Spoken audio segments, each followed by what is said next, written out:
छत्तीसगढ़ की बघेल सरकार में पंचायत मंत्री टीएस सिंहदेव ने इस्तीफा दे दिया है। उन्हें काम करने से रोकने और विभाग में दखलंदाजी का आरोप लगाते हुए ये इस्तीफा दिया है। आज शाम 7 बजे छत्तीसगढ़ कांग्रेस विधायक दल की अहम बैठक बुलाई गई है। टीएस सिंहदेव छत्तीसगढ़ कांग्रेस के कद्दावर नेता हैं। मुख्यमंत्री भूपेश बघेल के साथ 17 दिसंबर 2018 को उन्होंने शपथ ली थी। टीएस सिंहदेव छत्तीसगढ़ सरकार में पंचायत और ग्रामीण विकास मंत्री थे।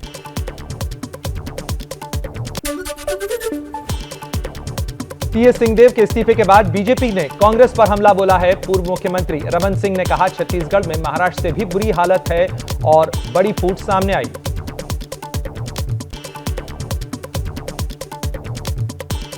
ये सब दुखी है अंदर ही अंदर।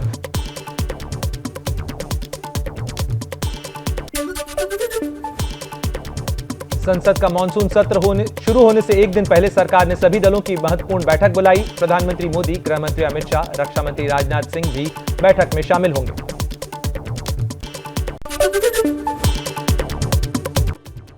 पश्चिम बंगाल के राज्यपाल जगदीप धनखड़ होंगे एनडीए के उपराष्ट्रपति उम्मीदवार। बीजेपी संसदीय बोर्ड की बैठक के बाद जेपी नड्डा ने किया ऐलान। धनखड़ जाट समुदाय से आते हैं और राजस्थान के झुंझुनू के रहने वाले हैं।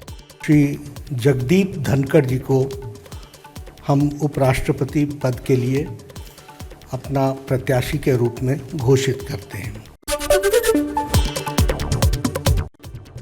एनडीए के उपराष्ट्रपति पद के प्रत्याशी बनाए जाने के बाद जगदीप धनखड़ के परिवार में खुशी का माहौल। धनखड़ के पैतृक घर झुंझुनू में जश्न। उपराष्ट्रपति पद के उम्मीदवार बनाए जाने के बाद पीएम मोदी ने दी धनखड़ को बधाई। धनखड़ को बताया किसान पुत्र। ट्वीट कर कहा, धनखड़ जी को संविधान का गहरा ज्ञान है। उन्होंने हमेशा किसानों, युवाओं और महिलाओं के लिए काम किया। गृह मंत्री अमित शाह ने भी जगदीप धनखड़ को बधाई दी। कहा, राजस्थान के किसान पुत्र धनखड़ का यहां तक पहुंचना सभी के लिए प्रेरणा। देश के विकास में उनका अहम योगदान। जगदीप धनखड़ को लेकर टीएमसी ने नहीं दी कोई प्रतिक्रिया। बंगाल सीएम ममता बनर्जी ने उपराष्ट्रपति चुनाव को लेकर 21 जुलाई को पार्टी सांसदों की बैठक बुलाई। धनखड़ को उपराष्ट्रपति उम्मीदवार बनाए जाने पर कांग्रेस नेता राशिद अलवी ने कहा, बीजेपी ने चुनाव को देखकर लिया है फैसला। बीजेपी कोई भी फैसला पार्टी हित में लेती है, देश हित में नहीं। उपराष्ट्रपति चुनाव के लिए विपक्ष ने संयुक्त उपराष्ट्रपति पद के उम्मीदवार पर चर्चा के लिए आज बैठक बुलाई है। सरकार की सर्वदलीय बैठक के खत्म होने के तुरंत बाद पार्लियामेंट में ही होगी विपक्ष की बैठक। राष्ट्रपति चुनाव के लिए दिल्ली में आज होगी एनडीए की बैठक। कल होने वाले राष्ट्रपति चुनाव के लिए दोपहर 3 बजे बुलाई गई है बैठक। राष्ट्रपति चुनाव में आम आदमी पार्टी विपक्ष के उम्मीदवार यशवंत सिन्हा को समर्थन देगी। दिल्ली में हुई बैठक में लिया गया फैसला। शिवपाल यादव ने अखिलेश यादव को चिट्ठी लिखी। राष्ट्रपति चुनाव में विपक्ष के उम्मीदवार यशवंत सिन्हा को समर्थन देने के फैसले पर फिर से विचार करने की अपील की। कहा, यशवंत सिन्हा ने मुलायम सिंह को आईएसआई का एजेंट कहा था। एनडीए की राष्ट्रपति पद उम्मीदवार द्रौपदी मुर्मू पर तेजस्वी यादव का निशाना। कहा, राष्ट्रपति भवन में मूर्ति नहीं बैठा। भवन में कोई मूर्ति तो नहीं चाहिए। आप समझ रहे हैं, हम लोग राष्ट्रपति का चुनाव। वंचित बहुजन अघाड़ी के अध्यक्ष प्रकाश अंबेडकर ने यशवंत सिन्हा से राष्ट्रपति पद की रेस से बाहर होने का अनुरोध किया। बोले, द्रौपदी मुर्मू के पक्ष में वोट देने के लिए हर दल के अनुसूचित जाति और अनुसूचित जनजाति के सदस्य तैयार हैं।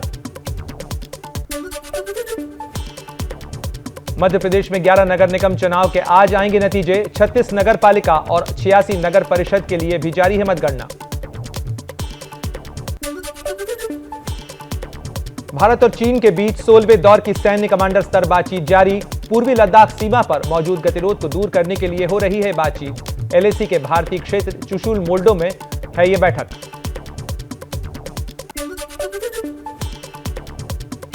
भारत पाकिस्तान बॉर्डर पर एक बार फिर दिखा ड्रोन। मंगुचक इलाके में दिखा ये ड्रोन। पाकिस्तानी सेक्टर में सुरक्षा बलों सांबा सेक्टर में सुरक्षा बलों का सर्च ऑपरेशन जारी। बीजेपी से निकाले गए नेता नवीन जिंदल के घर के बाहर सुरक्षा में तैनात पुलिस की गाड़ी पर हमला। देर रात अज्ञात लोगों ने पीसीआर वैन पर किया पथराव। पैगंबर पर टिप्पणी विवाद में बीजेपी ने पार्टी से निकाला था नवीन जिंदल को। हरियाणा के हिसार में टल गया बड़ा रेल हादसा। साजिश के तहत किसी ने रेल की पटरी उखाड़ दी। सिख फॉर जस्टिस ने ली जिम्मेदारी। ट्रैक की मरम्मत कर ट्रेनों की आवाजाही बहाल की गई।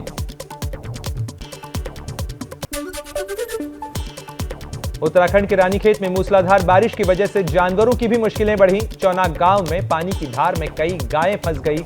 गांव वालों ने कड़ी मशक्कत के बाद उन्हें सुरक्षित बाहर निकाला।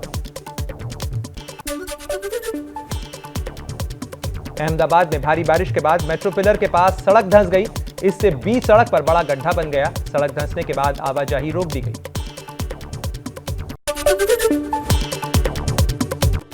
राजस्थान के नागौर में कचरा डिस्पोज के लिए बनाए गए गड्ढे में जमा पानी में डूबकर 4 बच्चों की मौत। खेलने के लिए निकले बच्चों का पैर गलती से गड्ढे में पड़ने से हुआ हादसा। बच्चों के शव पानी में तैरते देख ग्रामीणों ने पुलिस को सूचित किया। राजस्थान के सीकर में तेज बारिश के बाद जल जमाव। शहर का मुख्य मार्ग बना तालाब। वाहनों की आवाजाही में हो रही है भारी दिक्कत। सीकर नवलगढ़ रोड पूरी तरह ठप। निचले इलाके भी जलमग्न हुए। राजस्थान के सीकर में जल भराव से तंग आकर एक शख्स टावर पर चढ़ा। जल भराव की समस्या से निपटने के लिए लिखित आश्वासन मिलने के बाद नीचे उतरा युवक। तमिलनाडु के कोयम्बटूर में भारी बारिश के बाद नदियां उफान पर। तटबंध तोड़कर नदियों का पानी रिहायशी इलाकों में पहुंचा। बाढ़ की भयानक तस्वीर सामने आई है। तेलंगाना के पेडापल्ली में भी भारी बारिश से तबाही। मकानों से पानी निकलने के बाद बर्बादी की तस्वीरें सामने आई। घरों और दुकानों में पानी भरने से हुआ नुकसान। यूपी के गोंडा में बारिश के लिए इंद्र देवता के खिलाफ युवक ने थाने में की शिकायत। गोंडा में बारिश नहीं होने की वजह से किसान धान की रोपाई नहीं कर पा रहे। आज होगी नीट यूजी की परीक्षा। 18 लाख से ज्यादा छात्र इस परीक्षा में होंगे शामिल। दोपहर 2 बजे से शाम 5:20 तक चलेगा पेपर। नीट की ऑफिशियल वेबसाइट पर छात्रों के लिए एडवाइजरी जारी। आईसीएसई बोर्ड की 10वीं परीक्षा के नतीजे आज होंगे घोषित। आज शाम 5 बजे आईसीएसई के ऑफिशियल वेबसाइट और एसएमएस के जरिए नतीजों की घोषणा की जाएगी। बोर्ड के सचिव ने कहा, पहले या दूसरे सेमेस्टर में एब्सेंट रहे छात्रों का रिजल्ट नहीं आएगा।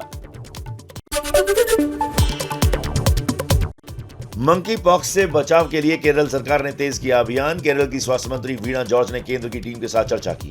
केरल में मंकी पॉक्स का पहला मामला आने के बाद केरल सरकार अलर्ट हो गई है। स्थिति से निपटने के लिए 12,000 स्वास्थ्य कर्मियों को ट्रेन किया जा चुका है। लखनऊ के लुलु मॉल में नमाज के बाद अब हनुमान चालीसा पढ़ने का वीडियो आया सामने। लुलु मॉल में 2 युवक जय श्री राम का नारा लगाते हुए हनुमान चालीसा का पाठ करते नजर आए। पुलिस ने दोनों युवकों को भेजा जेल। लखनऊ के लुलु मॉल में नमाज पढ़ने का विरोध। भारी संख्या में लुलु मॉल पहुंचे प्रदर्शनकारी। पुलिस ने प्रदर्शनकारियों को हिरासत में लिया। लखनऊ में लुलु मॉल के बाद अब चारबाग रेलवे स्टेशन पर नमाज पढ़ने का वीडियो वायरल। 14 जुलाई को शाम 7 बजे प्लेटफॉर्म नंबर 3 पर युवक ने पढ़ी नमाज। लोगों ने किया विरोध तो हुई कहा सुनी। राजस्थान के उदयपुर में कन्हैयालाल की हत्या के बाद भी लोगों को धमकी मिलने का सिलसिला जारी। धान मंडी इलाके में 2 व्यापारियों को व्हाट्सएप पर मिली जान से मारने की धमकी। दोनों व्यापारियों को धमकी मिलने के बाद उनकी दुकानों के बाहर पुलिस की गई तैनात।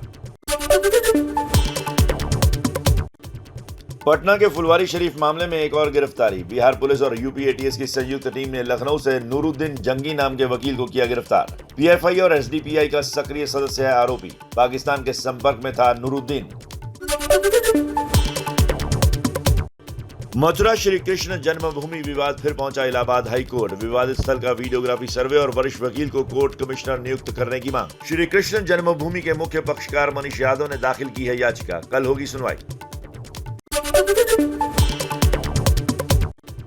प्रधानमंत्री नरेंद्र मोदी ने यूपी के जालौन में बुंदेलखंड एक्सप्रेसवे का उद्घाटन किया। अब सिर्फ 6 से 7 घंटे में होगा चित्रकूट से दिल्ली तक का सफर। 296 किलोमीटर लंबा है बुंदेलखंड एक्सप्रेसवे। बुंदेलखंड एक्सप्रेसवे को लेकर पीएम मोदी ने कहा, पहले यूपी की कनेक्टिविटी और कानून व्यवस्था बहुत खराब थी, लेकिन योगी जी ने यूपी की तस्वीर बदल दी।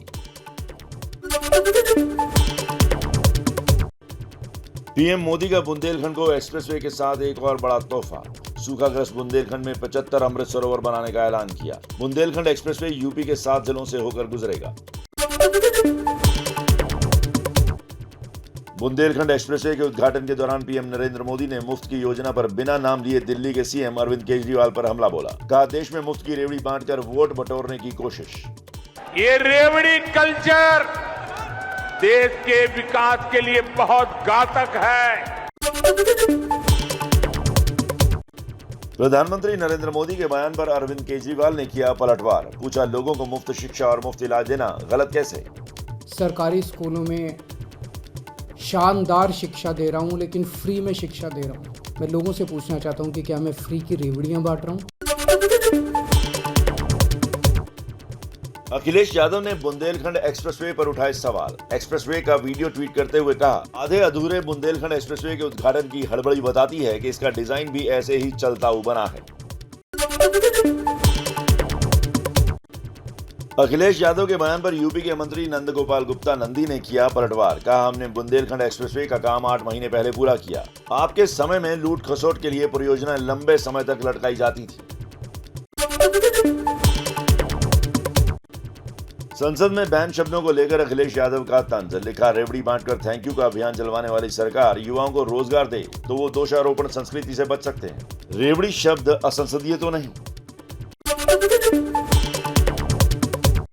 गुजरात दंगा मामले में एसआईटी का बड़ा खुलासा। अपने हलफनामे में कहा तब के मुख्यमंत्री नरेंद्र मोदी को बदनाम करने के लिए तीस्ता सीतलवाड़ को तत्कालीन कांग्रेस अध्यक्ष के राजनीतिक सलाहकार ने दिए थे लाखों रुपए। बीजेपी का तीस्ता सीतलवाड़ को लेकर सोनिया गांधी पर बड़ा हमला। पार्टी प्रवक्ता संबित पात्रा ने कहा नरेंद्र मोदी को बदनाम करने की साजिश थी। कांग्रेस के कहने पर तीस्ता ने सब कुछ किया। उस वक्त अहमद पटेल सोनिया गांधी के राजनीतिक सलाहकार थे। मुख्य पॉलिटिकल एडवाइजर अहमद पटेल के माध्यम से सोनिया जी ने गुजरात के छवि को धूमिल करने की चेष्टा की।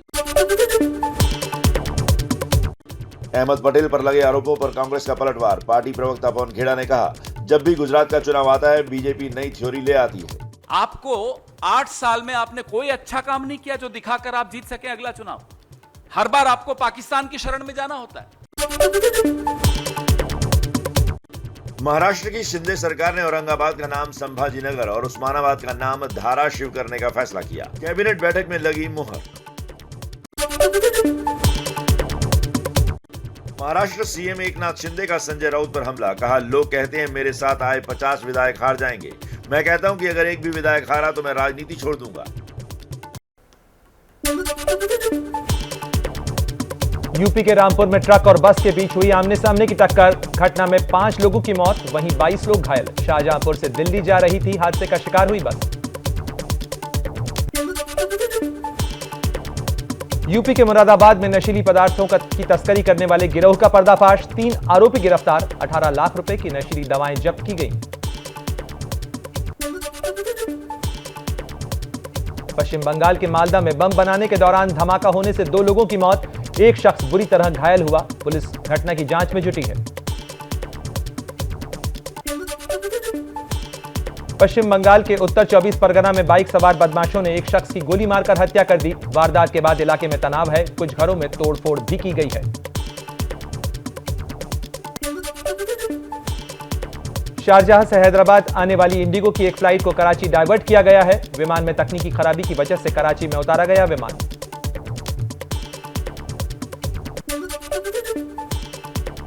जम्मू कश्मीर के उधमपुर जिले में मानसिक तनाव की वजह से आईटीबीपी के जवान ने अपने ही साथियों पर फायरिंग करने के बाद खुदकुशी कर ली। 3 जवान इस घटना में घायल हैं।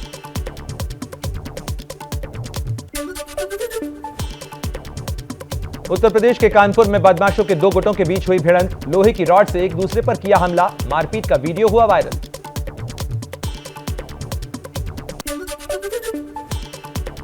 यूपी के मेरठ में पुलिस ने अवैध कैसीनो पर छापा मारकर 43 लोगों को गिरफ्तार किया। इनमें कई लड़कियां भी शामिल हैं। यूपी की राजधानी लखनऊ में दबंगों के हौसले बुलंद। ठाकुरगंज इलाके में जश्न के दौरान युवक ने की हर्ष फायरिंग। वीडियो सोशल मीडिया पर वायरल है। वीडियो में युवक हवाई फायरिंग करता नजर आ रहा है। पश्चिम बंगाल के बर्धमान इलाके में ड्रग्स बनाने वाले लैब का भंडाफोड़। पूर्व रिटायर्ड नौसेना अधिकारी के घर चल रहा था हेरोइन बनाने का काम। बंगाल पुलिस ने एसटीएफ की गुप्त सूचना पर ड्रग्स रैकेट का खुलासा किया। आरोपी पूर्व अधिकारी समेत 4 लोग गिरफ्तार।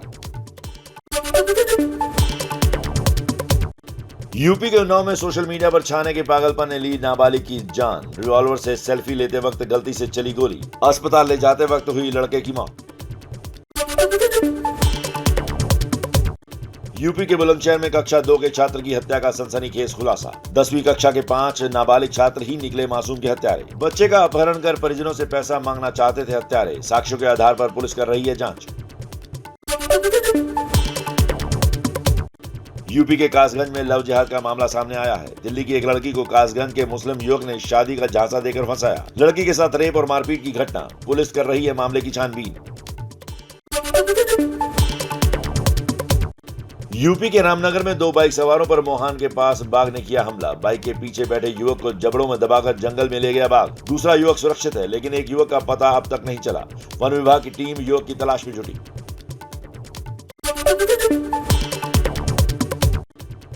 श्रीलंका में आर्थिक संकट के बीच श्रीलंकाई संसद ने राष्ट्रपति के चयन की प्रक्रिया शुरू की। राष्ट्रपति पद की दौड़ में कार्यवाहक राष्ट्रपति रानिल विक्रमसिंघे समेत 4 नेता शामिल। श्रीलंका में 20 जुलाई को होगा राष्ट्रपति चुनाव।